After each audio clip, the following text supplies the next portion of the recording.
5 जुलै रोजीच्या विजयी मेळाव्याची निमंत्रण पत्रिका सध्या समोर आली आहे। संजय राऊत यांनी ही निमंत्रण पत्रिका पोस्ट केली आहे। तर निमंत्रण पत्रिकेवर राज ठाकरे आणि उद्धव ठाकरे यांचं नाव असल्याचं सुद्धा बघायला मिळतंय आणि तीच आपण ही निमंत्रण पत्रिका बघू शकतोय। 5 जुलैला विजयी मेळावा होतोय आणि त्याच विजयी मेळाव्याची ही निमंत्रण पत्रिका समोर आली आहे आणि या निमंत्रण पत्रिकेवर राज ठाकरे आणि उद्धव ठाकरे या दोघांचीही नावं आहेत। वाजत गाजत या जल्लोषात गुलाल उधळत या आम्ही वाट बघतोय आपले नम्र राज ठाकरे उद्धव ठाकरे।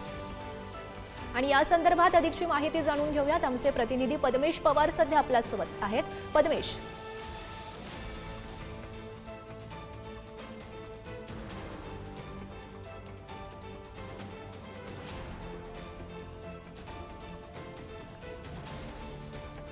माझा आवाज येतोय?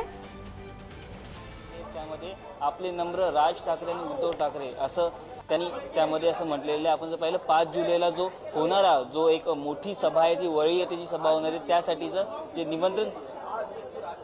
निमंत्रण पत्रिका आहे ती आता संजय राऊतांनी जाहीर केलेली आहे। आपण पाहिलं त्यामध्ये अनेक जे मराठी जण असतील त्यांना त्या सभेसाठी त्यांनी निमंत्रण दिलेले आहे।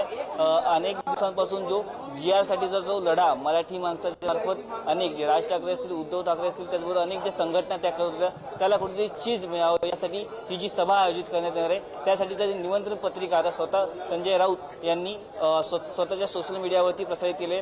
वळीमध्ये हा जो डोममध्ये हा जो मेळावा होणार आहे त्यासाठी आता अनेक मनसे असतील किंवा शिवसेना यांच्या बैठका देखील सुरू झालेल्या। आज संध्याकाळी 9:30 वाजता तिथेच वळी डोम येथे बैठक देखील मनसे नेते आणि शिवसेना नेते यांची होणार आहे। त्यामुळे या बैठकीला देखील खूप महत्त्वाचं आहे कारण मुंबईमधून असतील किंवा मुंबईच्या बाहेरून अनेक जे शिवसैनिक असतील ते मनसैनिक असतील त्यांचं नियोजन कसं करायचं, कोणती भाषणं होणार, कोणाचं पहिलं भाषण, कोणाचं शेवटी भाषण या सर्वांची सगळी जी बैठकीमध्ये आपण जर आपल्याला माहिती मिळते की एक आढावा घेणार असल्याचं माहिती मिळते।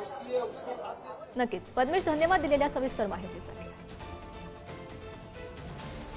तर हीच आपण निमंत्रण पत्रिका बघतोय। संजय राऊत यांनी ही निमंत्रण पत्रिका पोस्ट केलेली आहे आणि निमंत्रण पत्रिकेवर राज ठाकरे आणि उद्धव ठाकरे या दोघांचीही नावं सुद्धा आपल्याला बघायला मिळतात। 5 जुलैला जो विजयी मेळावा होतोय त्याचीच ही निमंत्रण पत्रिका समोर आली आहे।